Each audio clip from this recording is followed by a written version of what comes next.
47వ అధ్యాయం ఇర్మియా గ్రంథం 47వ అధ్యాయం నుండి 51వ అధ్యాయం వరకు ఆయా దేశాలకి దేవుడిచ్చిన సమాచారం వ్రాయబడింది. ఉదాహరణకు 47వ అధ్యాయం ఫిలిస్తీన్ల గురించి, 48 మోయాబీయుల గురించి, 49:1 అమ్మోనీయుల గురించి, 49:7 ఎదోమును గురించి,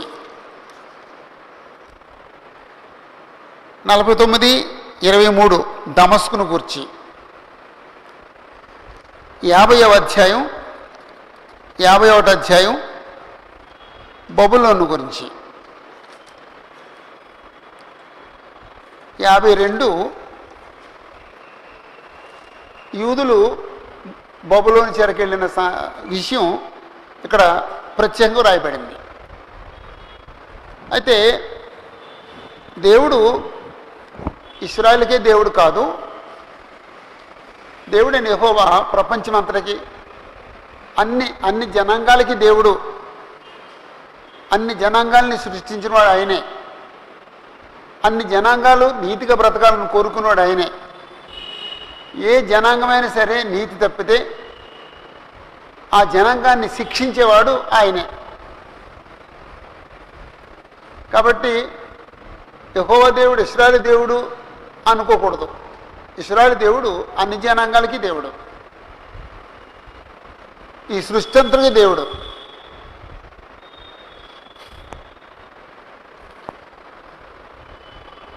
అప్పుడు 48వ అధ్యాయంలో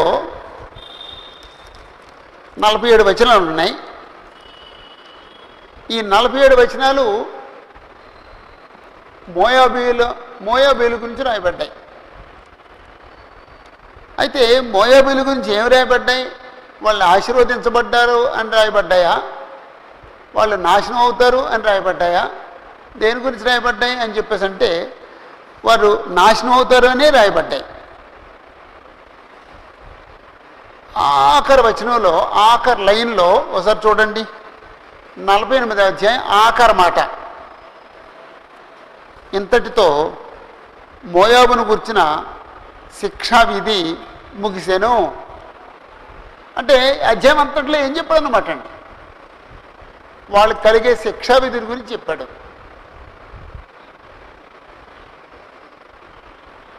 మోయాబీయులకు యెహోవా ఇచ్చే తీర్పు ఈ అధ్యాయంలో రాయబడింది. అయితే శిక్ష విధి అనే పదం ఇక్కడ ఉంది కాబట్టి నేను ఏమి హెడ్డింగ్ పెట్టానంటే దేవుడు మోయాబీయులకు కలుగు చేయు శిక్షా విధిని గురించి అని రాశానండి. అంటే యాక్చువల్గా దేవుడి తీర్పు, మోయాబు మీద దేవుని తీర్పు, అది ఈ అధ్యాయం అంతట్లో ఉంది. ఈ అధ్యాయం అంతా చదివితే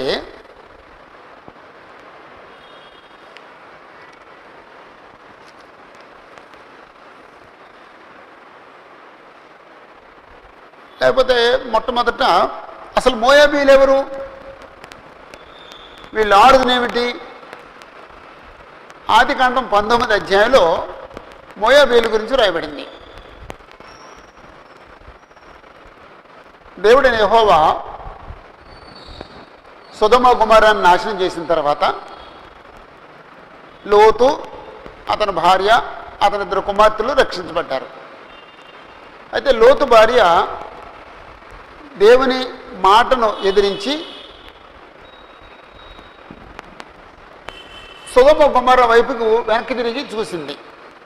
అంచేత ఆమె ఉప్పు స్తంభం అయిపోయింది.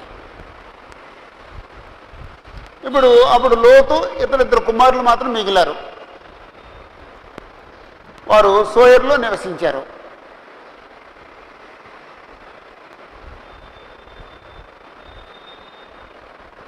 ఈ మోయాబీయులు ఎవరంటే లోతు యొక్క పెద్ద కుమార్తె సంతానం, వాళ్ళు మోయాబీయులు. అమ్మోనీయులు అనే మాట ఒకటి ఉంది.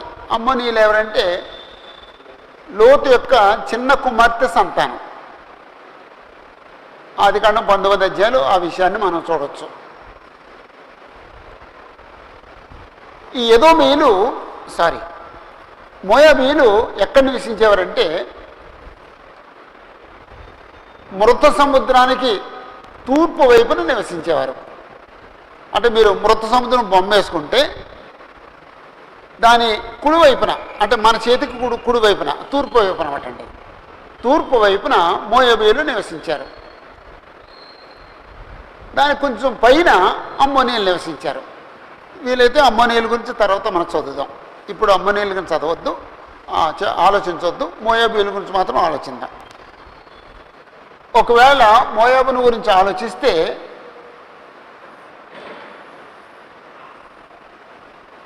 ఇది మృత సముద్రం, ఇక్కడ మోయాబీయులు ఉంటారు.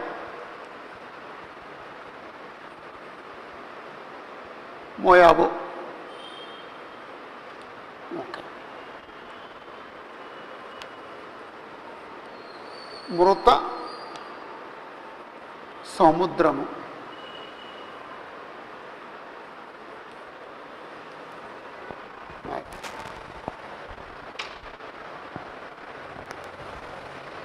మృత సముద్రానికి తూర్పు వైపున మోయాబీయులు ఉంటారు.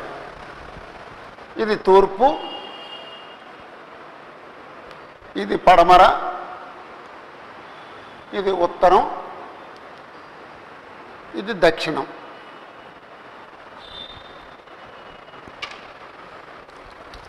జస్ట్ ఒక్క మాట గుర్తుంచి సరిపోద్దండి, మృత సముద్రానికి తూర్పు వైపున ఉంటారు అంతే. ఓకే,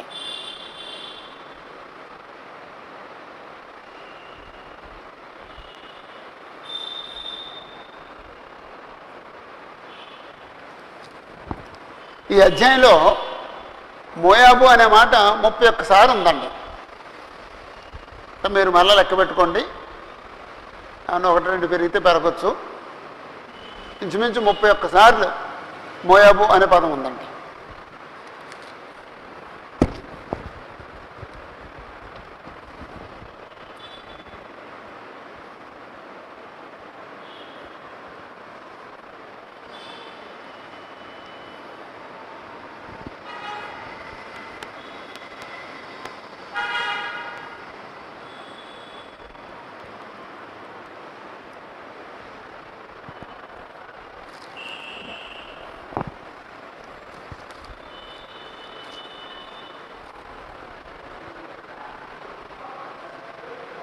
అన్య దేశాలకు దేవుడు తీర్పు తీర్చాడు అనే విషయం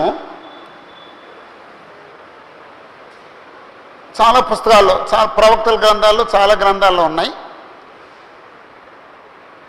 మోయాబీయుల గురించి యెషయా గ్రంథం 15 అధ్యాయం. యెషయా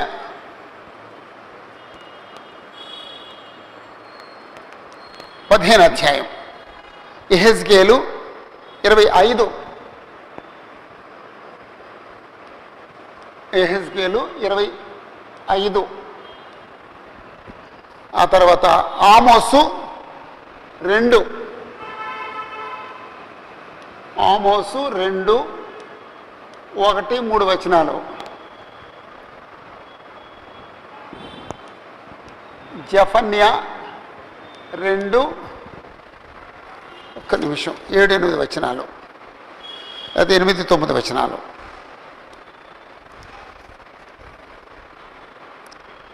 ఆ, 8-9 వచనాలు.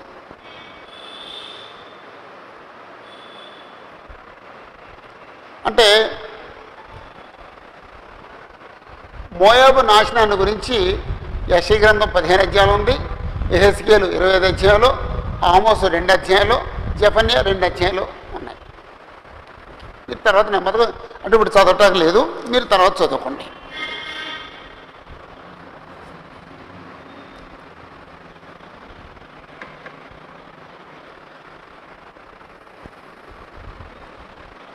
ఈ అధ్యాయంలో మోయాబు దేశంలో ఉండే పట్టణాల గురించి ఇంచుమించు 27 పట్టణాల పేర్లు రాశాడండి. అంటే ఈ పట్టణాలన్నీ ఎఫెక్ట్ అవుతాయి, ఈ పట్టణాలన్నీ నాశనం అవుతాయి అని చెప్పడానికి 27 పట్టణాల పేర్లు రాశారు. ఉదాహరణకు ఒకటో వచనంలో నెబోకు శ్రమ, 2 కిర్యతాయిము పట్టబడినదై, 3 2వ వచనం హెష్బోనులో, 2వ వచనంలోనే 4వ లైన్లో మద్మేనా, 3వ వచనంలో హోరోనయీము,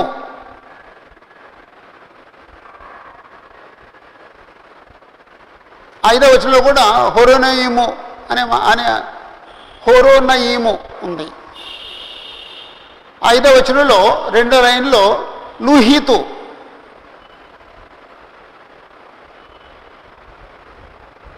7వ వచనంలో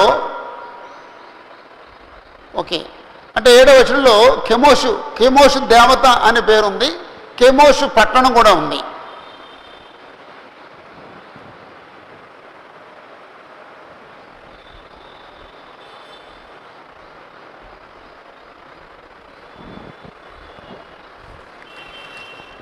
ఓకే,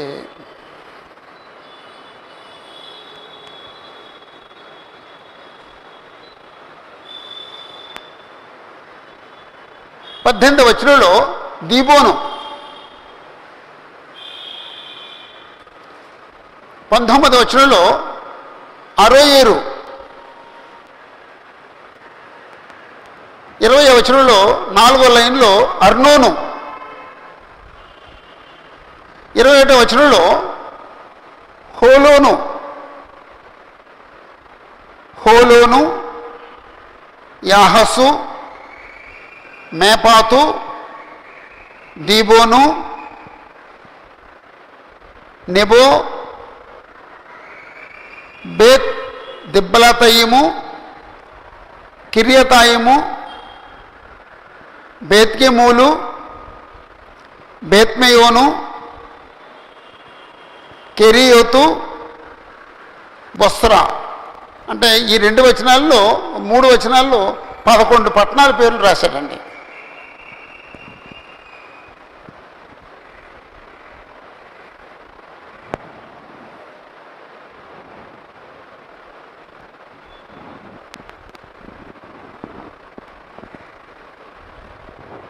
ముప్పై 31వ వచనంలో 3వ లైన్లో కీర్హర్షు,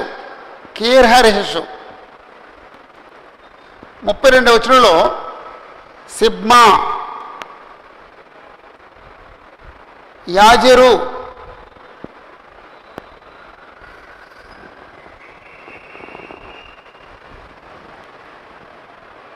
34వ వచనంలో నిమ్రీము, 34 2వ లైన్లో హెష్బోను, యాలాలే, యాహసు, సోయరు, హొరోనయీము, ఎగ్లత్సాలీషా,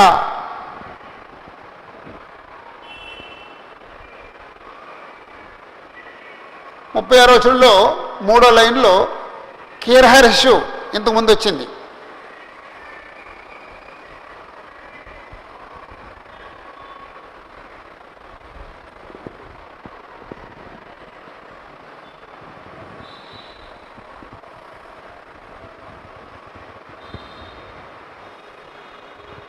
నలభై 45వ వచనంలో హెష్బోను ఇంతకుముందు వచ్చింది. సీహోను, 46వ వచనంలో 3వ లైన్లో కెమోషు జనులు, అంటే అక్కడేమో కెమోషు దేవత అన్నాడు, ఇక్కడేమో కెమోషు జనులు అన్నాడు. అంటే కెమోషు కూడా ఓ పట్టణం. ఎన్ని వచ్చినాయండి ఆనంద్ గారు? దగ్గర ఇంచుమించు 27 పట్టణాల పేర్లు వచ్చినాయి. అంటే అక్కడ హెష్బోన్ 2 సార్లు వస్తుంది,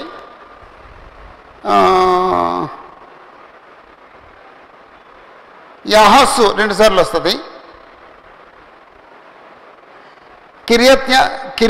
కిర్యతాయిము 2 సార్లు 3 సార్లు వస్తుంది.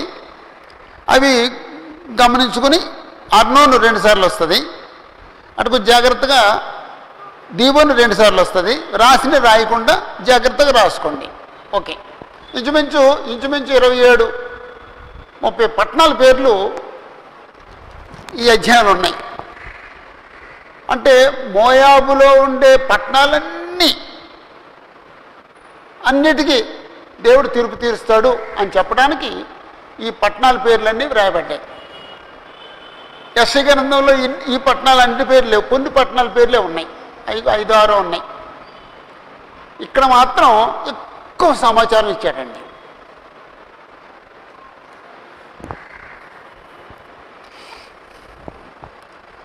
ఓకే,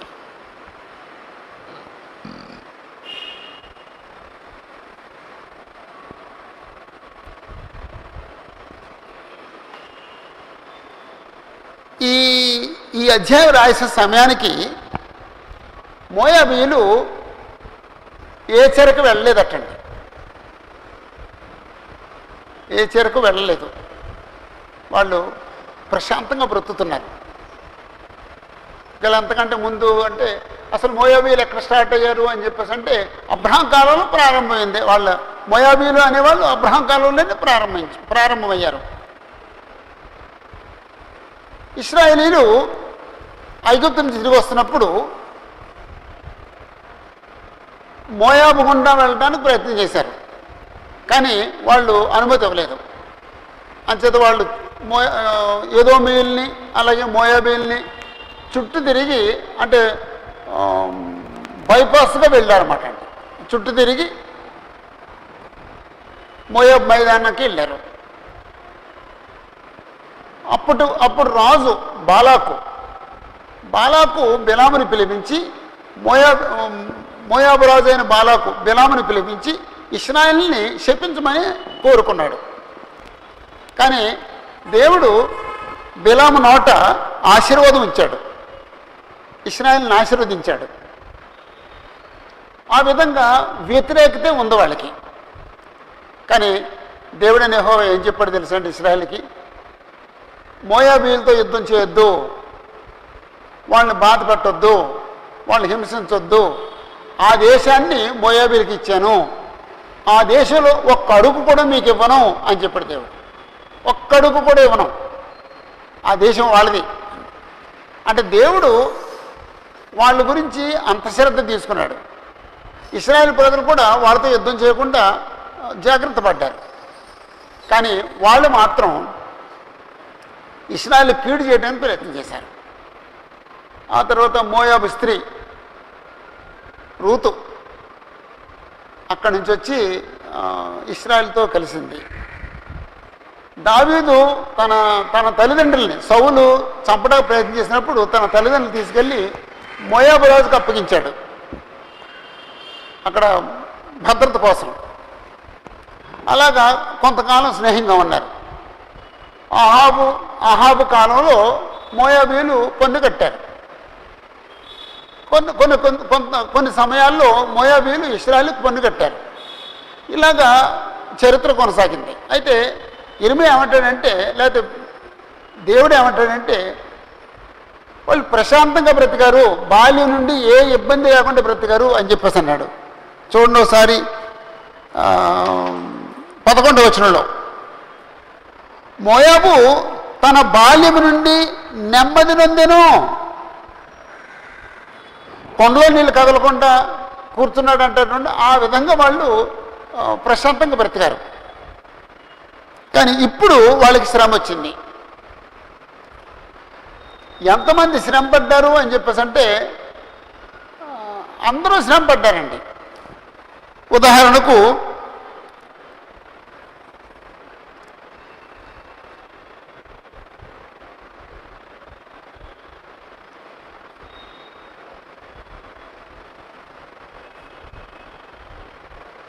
నాలుగవ వచనంలో, మోయాబు రాజ్యము లయమైపోవును, దాని బిడ్డల రోదన ధ్వని వినబడుతున్నది, బిడ్డలు హింసించబడతారు.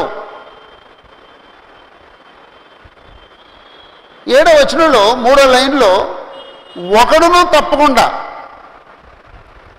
వాని యాజకులను అధిపతులను చెరలోనికి పోవుదురు. 7వ వచనంలో 2వ లైన్లో కెమోషు దేవత చెరలోనికి పోవును.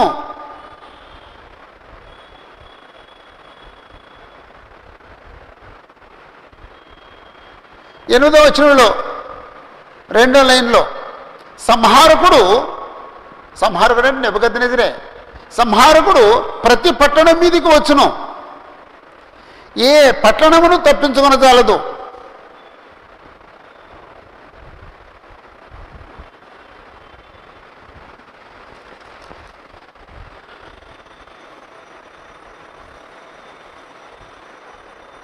పద్నాలుగవ వచనంలో మేము బలాఢ్యులమనియు యుద్ధశూరులమనియు మీరు ఎట్లు చెప్పుకుందరు అంటే బలాఢ్యులు పాడైపోతారు, యుద్ధశూరులు పాడైపోతారు. 15వ వచనంలో 3వ లైన్లో వారి యవనులలో శ్రేష్ఠులు వదకు పోవుచున్నారు. యవనులలో శ్రేష్ఠులు, యవనులు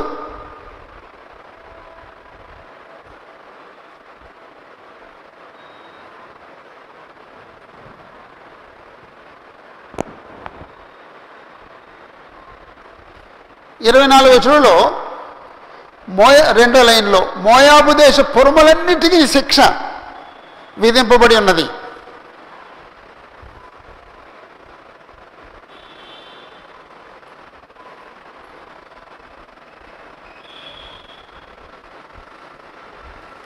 ముప్పై 31వ వచనంలో 3వ లైన్లో వారు కీర్హరెషు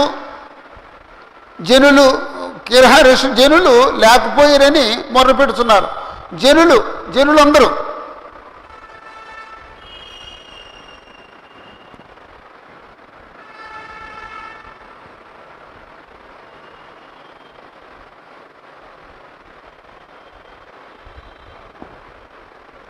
నలభై 1వ వచనంలో 2వ లైన్లో మోయాబు శూరుల హృదయము, శూరులు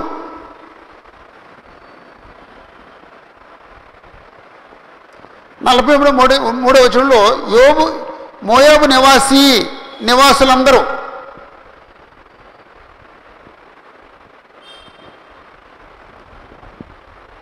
46వ వచనంలో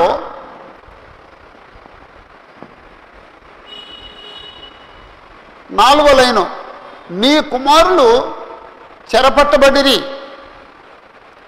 5వ లైను చెరపట్టబడిన వారిలో నీ కుమార్తెలు ఉన్నారు, నీ కుమారులు కుమార్తెలు, నీ కుమారులు నీ కుమార్తెలు, నివాసులందరూ, శూరులందరూ, జనులందరూ, నివాసులందరూ, యవనులలో శ్రేష్ఠులు, బలాఢ్యులు, యుద్ధశూరులు,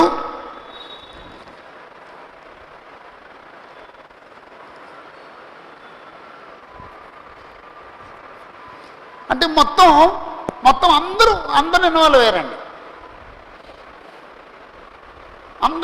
అందరికీ శ్రమ, అందరికీ శిక్ష. ఈ అధ్యాయంలో అన్ని శిక్షకు సంబంధించిన మాటలే. ఒక్క మాట మాత్రం మంచి మాట ఉంటుందండి. ఆ ఒక్క మాట మంచి మాట ఏంటంటే 47వ వచనం, ఆఖరి మాట 47వ వచనం. అయితే అంత్య దినములలో చెరపట్టబడిన మోయాబు వారిని నేను తిరిగి రప్పించేదను, ఇదే యెహోవా వాక్కు. అదొక్కటే వాళ్ళ గురించి మంచి మాట అండి. అంత్య దినాల్లో చెరపట్టబడిన మోయాబు వారిని నేను తిరిగి రప్పించేదను. కానీ మిగిలినవన్నీ వాళ్ళకి కీడుకు సంబంధించిన పదాలే ఉన్నాయి.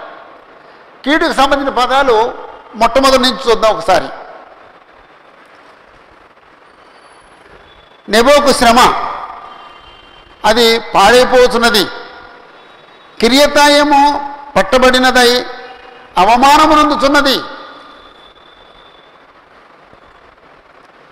తర్వాత లైన్లో అవమానము నొందుతున్నది. తర్వాత లైన్లో ప్రసిద్ధి ఉండదు. ఆ తర్వాత లైన్లో 2వ వచనం, అది ఇకను జనము కాకపోవును. కొట్టివేదము రండి, కీడు చేయని ఉద్దేశించున్నారు. తరుముచున్నది, ఖడ్గము నిన్ను తరుముచున్నది. 3వ వచనంలో రోధనధ్వని వినపడుతున్నది. మహాభయము సంభవించుతున్నది. 4వ వచనంలో లయమైపోయాను, రోదనము వినబడుతున్నది. 5వ వచనంలో పరాజితుల రోదనధ్వని వినబడుతున్నది. తర్వాత లైన్లో ఏడ్చుతున్నారు, ఏడ్చుతూ ఎక్కుతున్నారు. 6వ వచనంలో పారిపోవుడి.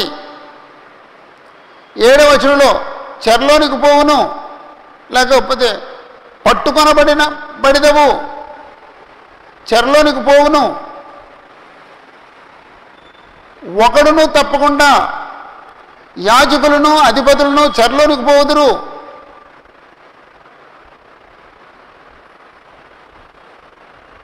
ఎనిమిదవ వచనంలో సంహారకుడు ప్రతి పట్టణం మీదకి వచ్చును, ఏ పట్టణమును తప్పించుకొనజాలదు. లోయ కూడా నశించును, మైదానము పాడైపోవును. 9వ వచనంలో 3వ లైన్లో నివాసి ఎవడును లేకుండా దాని పట్టణములు పాడగును. అంటే ఇక అన్ని ప్రతి వచనంలోనూ వాళ్ళు పాడైపోతారు, నశించిపోతారు, చెరకెళ్ళిపోతారు, ఈ పదాలేనండి. అవును, ఇంత కఠినమైన మాటలు ప్రతి వచనంలోనూ ప్రతి పట్టణానికి సంభవిస్తుంది, ప్రతి వ్యక్తికి సంభవిస్తుంది అని దేవుడు ఎందుకు చెప్పాడండి? ఏంటి, ఏమై ఉంటుందండి? వీళ్ళ పాపం ఏమై ఉంటుంది? ఏం పాపం చేసుంటారు వాళ్ళు? ఏం పాపం చేసుంటారు? మనం ఏది పాపం కాదనుకుని దానిలో కొనసాగుతున్నామో ఆ పాపం వాళ్ళలో ఉందండి. ఆ పాపాన్ని గురించి ఒకసారి చూడండి. 29, 30 వచనాలు. 29, 30 వచనాలు. మోయాబీయుల గర్వంను గూర్చి వింటిమి. ఏంటంటే వాళ్ళ ప్రాబ్లం? గర్వం. వారు బహు గర్వపోతులు. గర్వం. వారి అత్యమును గూర్చి, గర్వమును గూర్చి, అహంకారము గూర్చి, పొగరును గూర్చి మాకు సమాచారం వచ్చెను.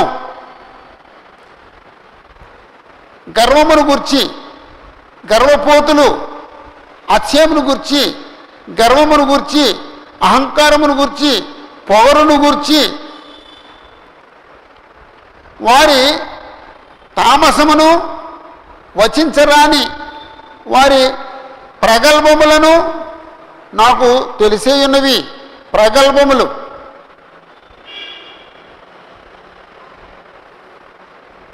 ఏంటంటే వాళ్ళ ప్రాబ్లం?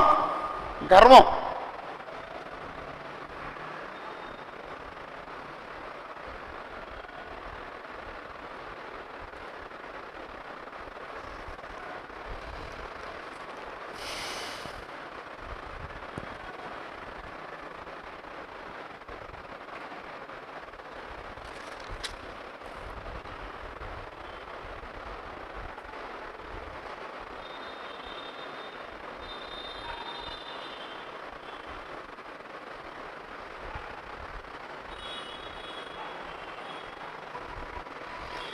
ఇరవై ఆరవ వచనంలో మోయాబు యెహోవాకు విరోధముగా తన్ను తాను గొప్ప చేసుకొనెను. యెహోవాకు విరోధముగా గొప్ప చేసుకొనెను.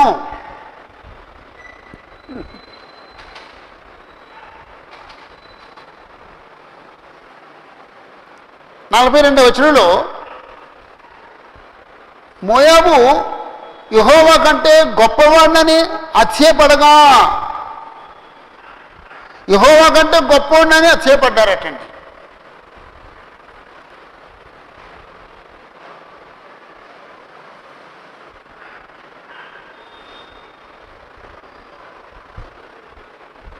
అంటే యెహోవాకు విరుద్ధంగా తను తాను గొప్ప చేసుకొనేను అంటే హెచ్చించుకున్నాడు. యెహోవాకు విరుద్ధంగా హెచ్చించుకున్నారు. ఎలా హెచ్చించుకుంటారు మనుషులు అని చెప్పేసి అంటే, విద్యను బట్టి హెచ్చించుకోవచ్చు, పదవిని బట్టి హెచ్చించుకోవచ్చు, ఆర్థిక స్తోమతను బట్టి హెచ్చించుకోవచ్చు. ఇప్పుడు వీళ్ళు బాగా ధనవంతులు, బాగా పంటలు పండుతాయటండి. ఈ ప్రాంతంలో బాగా పంట పండితే డబ్బు బాగా ఉంటుంది, తిండి బాగా ఉంటుంది. అప్పుడు ఏమవుతాడండి? తను హెచ్చించుకుంటాడండి, గర్వపడతాడండి, దేవుడికి విరుద్ధంగా గర్వపడతాడండి. యెహోవా కంటే గొప్పవాడిని హెచ్చించుకున్నాడటండి. అలా అది దానివల్లండి ఈ వచ్చిన కీడు. మూడవది,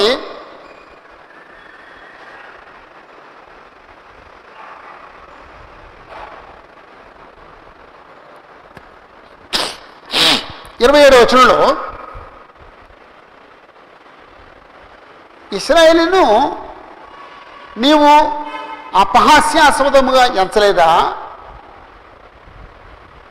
అంటే, ఇశ్రాయేల్ అంటే వీళ్ళకి ఎలాంటి దృష్టి ఉందండి అంటే తేలిక భావం ఉందండి. అంచేత అపహాస్యం చేశారండి. ఇశ్రాయేలును నీవు అపహాస్యాస్పదముగా ఎంచలేదా? అతడు దొంగలకు జతగాడైనట్టుగా నీవు అతని గురించి పలుకున్నప్పుడల్లా తల ఆడించుతూ వచ్చితివి. ఇశ్రాయేలు దొంగలకు జతగాళ్ళు అని ఎవరు అంటే అవును అని తల ఊపారటండి. వాళ్ళు అలాంటి వాళ్ళు కాదు అని చెప్పేసి అనలేదటండి. అలాంటి దేవుడికి వ్యతిరేకమైన గుణాలన్నీ వీళ్ళు కలుగున్నారండి. అంటే యాక్చువల్గా ఇవన్నీ మనలో ఉన్నాయి, మనం పట్టించుకోమండి. మనలో గర్వం లేదా?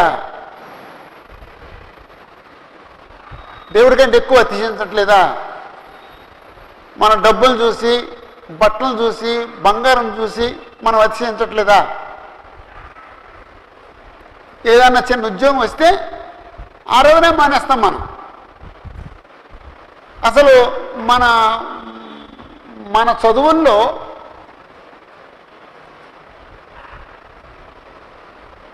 ఏదన్నా ఒక మంచి ర్యాంక్ మనం సంపాదించాలనుకుంటే ఆరాధన మానేమా? ఆరాధనకి వెళ్తామా? కోచింగ్ సెంటర్కి వెళ్ళాం, ఆదివారం ఉదయమే కోచింగ్ రమ్మన్నారు. ఆరాధనకి వెళ్తామా, కోచింగ్కి వెళ్తామండి అంతే. అంటే నీ కోచింగ్ లేకపోతే నువ్వు సాధించాలనుకున్నది యెహోవా దేవుడి కంటే ఎక్కువ. యెహోవా దేవుడి కంటే ఎక్కువ. అదే యెహోవాను ప్రేమించినవాడైతే ఏం చేస్తాడండి? ఆ కోచింగ్కే వెళ్ళడు, లేకపోతే ఆ కోచింగ్కి వెళ్ళి ఉదయం కోచింగ్కి వెళ్ళి సాయంకాలం దేవుణ్ణి ఆరాధించడానికి వెళ్తాడండి. అసలు ఆరాధన లేకపోతే యెహోవాను పక్కన పెట్టేశాం. అంచేత ఇది అదేదో మోయాబీలు చదివి అబ్బో వీళ్ళు చాలా చెడ్డోళ్ళు అనుకోవద్దు. మనము అదే రూట్లో బ్రతుకుతున్నాం. ఎవరైనా ఒక సహోదరుడు చెడ్డవాడని చెప్తే మనం తలూపుతాం తప్ప, లేదని బ్రదరు ఆ బ్రదర్ అలాంటి కాదండి అనం వీడి మెప్పుకొని నవ్వుతాం, అలాగండి అంటాం అంతే తప్ప అలాగనకండి సారీ అతను అలాంటి కాదు, చాలా మంచివాడు అతను అంటామండి, అనమండి. వీడి మెప్పు కోసం, ఆడు చెడ్డోడని చెప్తున్నా వాడు మెప్పు కోసం మనం తలూపుతాం. వీళ్ళు అదే చేశారటండి. ఇలాంటి తప్పులు మనం కూడా చేస్తున్నాం. కానీ దేవుడు వాళ్ళకి శిక్ష విధించడానికి నిర్ణయించుకున్నాడు. భయంకరమైన శిక్షణ గురించి మాట్లాడాడు. అయితే అదే పనులు మనం చేస్తున్నాం. దేవుడు మారు మనసు పొందుతామని మన కొరకు కనిపెడుతున్నాడండి. మారు మనసు పొందుతామని కనిపెడుతున్నాడండి. ఇప్పుడు మనం మోయాబీలు ఎక్కడున్నారో ఆలోచించాం. మోయాబీలకి శిక్ష విధించబడుతుంది అనే విషయం ఆలోచించాం. అన్ని స్థాయిల వారికి విధించబడుద్ది అని ఆలోచించాం. అన్ని పట్టణాలకి అది సంభవిస్తుంది అని ఆలోచించాం. ఆ శిక్ష విధించడానికి దేవుడు నెబుకద్నెజరును ఎన్నుకున్నాడు అని ఆలోచించాం. అసలు ఇంత శిక్ష విధించబడ్డ కారణాలు ఏమిటో ఆలోచించాం. కారణాలు ఏంటంటే గర్వం, యెహోవాకు విరుద్ధంగా తను గొప్ప చేసుకుంటాం, యెహోవా కంటే గొప్పవాణ్ణని అతిశయించటం, ఇశ్రాయేలుకు విరుద్ధంగా ప్రవర్తించటం, ఇవన్నీ, లేకపోతే విగ్రహారాధన చేయటం, కేమోషు దేవతను అనుసరించి విగ్రహారాధన చేయటం, ఇవన్నీ ఉన్నాయండి. వీటన్నిటి వల్ల దేవుడు వారికి శిక్ష విధించబోతున్నాను, నేను తీర్పు తీర్చబోతున్నాను అని చెప్పాడండి.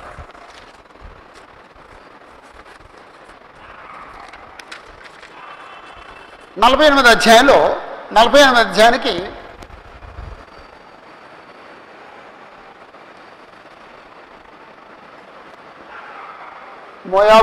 మోయాబున మీద దేవుని తీర్పులు అనొచ్చు. కానీ 47వ వచనంలో ఉన్న మాటను బట్టి ఇది రాశానండి నేను. అదేమిటంటే దేవుడు మోయాబునకు కలుగుజేయు శిక్షావిధిని గురించి, దేవుడు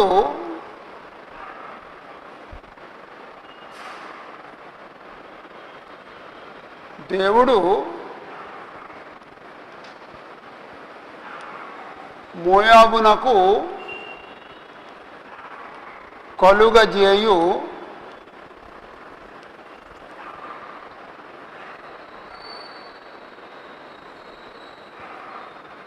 శిక్షావిధిని గురించి,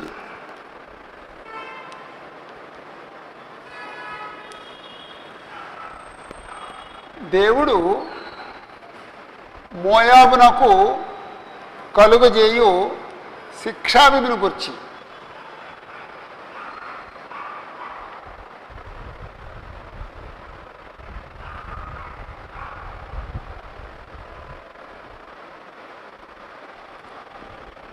అప్పుడు 1-10 వచనాల్లో మోయాబునకు కలుగు కీడును గురించి,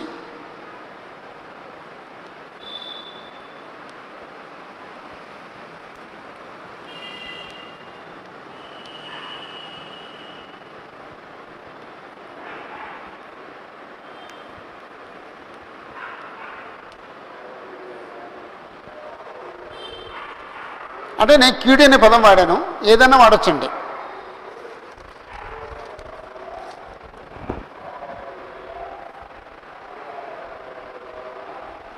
ఓకే, అప్పుడు 48:1 మోయాబును గుర్చినది, అది హెడ్డింగ్ అన్నది.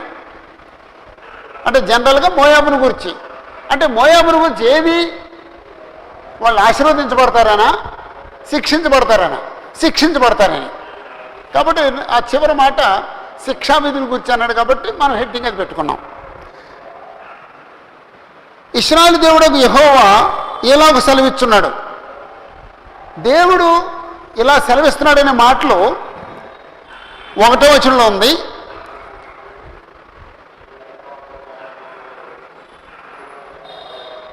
8వ వచనంలో యెహోవా సెలవిచ్చినట్టు, 12వ వచనంలో యెహోవా ఎలాగ సెలవిస్తున్నాడు, 15వ వచనంలో ఆఖరి మాట సైన్యములకు అధిపతి యెహోవా అను పేరు గల రాజు సెలవిచ్చిన మాట ఇదే. యెహోవా అనే పేరు గల రాజు సెలవిచ్చిన మాట ఇదే. 25వ వచనంలో ఆఖరి లైను యెహోవా వాక్కు ఇదే. 25వ వచనం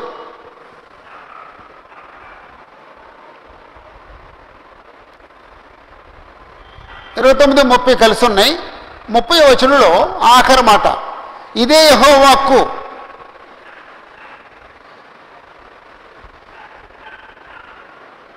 35 వచనంలో ఆఖరి మాట, ఇదే యెహోవా వాక్కు.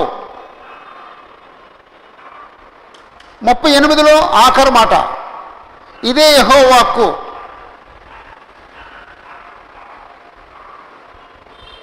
40వ వచనంలో యెహోవా సెలవిచ్చినది ఏమనగా, 44వ వచనంలో ఇదే యెహోవా వాక్కు. 44లో 4వ లైను, ఇదే యెహోవా వాక్కు. 47లో 2వ లైన్లో ఇదే యెహోవా వాక్కు.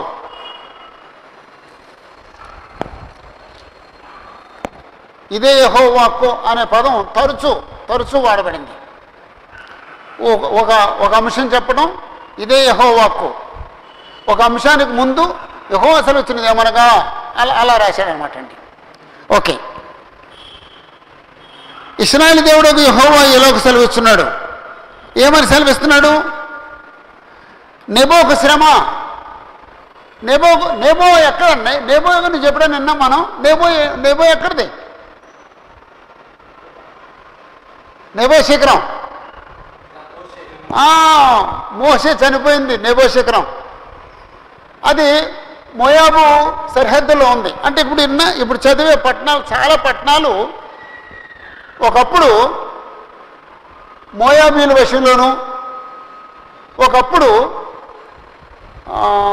హెష్బోను రాజు అయిన సిహోను వశంలోను, ఒకప్పుడు రూబేనీల వశంలోను, ఒకప్పుడు గాదీల వశంలోను మారుతూ ఉంటాయి అన్నమాట అండి. వాళ్ళు యుద్ధం చేసి స్వాధీనపరుచుకున్నప్పుడు ఒకళ్ళ వశంలో అవుతుంది, ఇంకొకళ్ళు యుద్ధం చేసి స్వాధీనపరుచుకున్నప్పుడు ఇంకొకళ్ళ వశంలో ఉంటాయి. అలాగనమాట అండి. మీరు తెలుగు బైబిల్ నిఘంటువులో ఈ పట్టణాల పేర్లు చదివితే అక్కడ పలానా కాలంలో వీళ్ళు హెష్బోనీల లేకపోతే సిహోను రాజు అధీనంలో ఉండేది ఈ పట్టణం. ఒకప్పుడు మోయాబీలు అధీనంలో ఉంది, ఒకప్పుడు రూబేనీలు ఆధీనంలో ఉంది, ఇంకొకప్పుడు గాదీల ఆధీనంలో ఉంది అని చెప్తాడు అనమాట అండి. అంచేత మీరు ఎప్పుడైనా తీరిక సమయంలో ఈ పట్టణాల పేర్లన్నీ మీరు తెలుగు బైబిల్ నిఘంటువులో చదవచ్చు. అన్ని పట్టణాల పేర్లు ఉన్నాయి. ఏవో కొన్ని పట్టణాల పేర్లు మాత్రం దొరకలేదు, కానీ అన్ని పట్టణాల పేర్లు ఉన్నాయి. నెబోకు శ్రమ, అది పాడైపోతున్నది,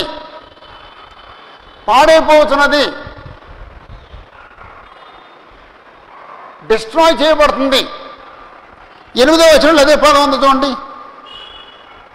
8వ వచనంలో 4వ లైన్లో పాడైపోవును. 15వ వచనంలో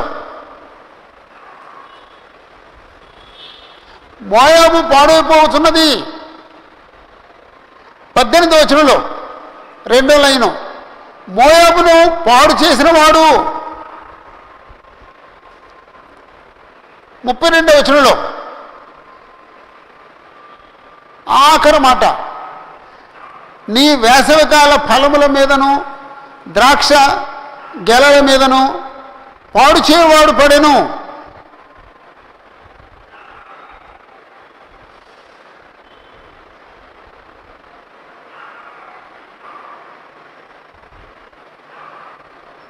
ఇలాగా అంటే పాడు చేయబడింది అనే మాట తరచూ వాడబడిందండి. నెబోకు శ్రమ, అది పాడైపోతున్నది. కిర్యతాయిము పట్టబడినదై అవమానమునందుచున్నది. ఓ పట్టణం పట్టబడుద్ది అంటే శత్రువు వచ్చి పట్టేసుకుంటాడు. ఆ పట్టణానికి ఇంతకుముందు గౌరవంగా బ్రతికింది, ఇప్పుడు అవమానం కలుగుద్ది. ఎత్తైన కోట పడగొట్టబడినది అంటే వాళ్ళు సెక్యూరిటీ కోసం కోట గోడలు కట్టుకున్నారు. ఆ కోట గోడలు కూలిపోతాయి. అవమానము నందుతున్నది. ఇకను మోయాబునకు ప్రసిద్ధి ఉండదు, అంటే అభివృద్ధి ఉండదు, గౌరవం ఉండదు, పేరు ప్రఖ్యాతులు ఉండవు. అలాగండి. రెండవ వచనంలో హెష్బోనులో ఉన్న వాళ్ళు అనుకుంటున్నారటండి, అది ఇకను జనము కాకపోవనట్లు అది దాన్ని కొట్టివేదమరండి అని చెప్పుచు దానికి కీడు చేయని ఉద్దేశించున్నారు. శత్రువులు హెష్బోన్లో కూడుకొని వాళ్ళు ఇలాగ అంటున్నారటండి, అది ఇకను జనము కాకపోవనట్లు, ఓ జనాంగంగా ఉండకుండా వాళ్ళు నాశనం చేస్తారన్నమాట అండి. దాన్ని కొట్టివేదమరండి అని వాళ్ళు చెప్పుకుంటున్నారు. దానికి కీడు చేయని ఉద్దేశించున్నారు. కొట్టివేయదము కాకపోవను, కొట్టివేయదము, కీడు చేయని ఉద్దేశించున్నారు. ఇవన్నీ కూడా నెగిటివ్ పదాలే, వాళ్ళు కీడు చేసే పదాలే. మద్మేనా అదొక పట్నం, నీవును ఏమీ చేయలేకపోతివి, ఖడ్గము నిన్ను తరుముచున్నది, అది నెగిటివ్ పదం. ఆలకించుడి, హోరనయీము నుండి రోదన ధ్వని వినపడుతున్నది. శత్రువు వచ్చి వాళ్ళని సంహరిస్తుంటే రోదన ధ్వని వినపడుతున్నది. దోపుడు జరుగుతున్నది, మహావిజయము సంభవించుతున్నది.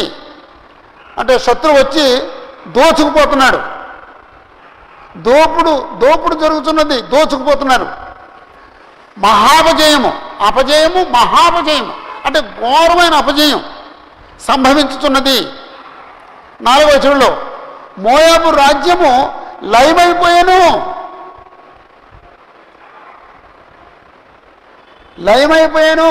అంటే నాశనం చేయబడను.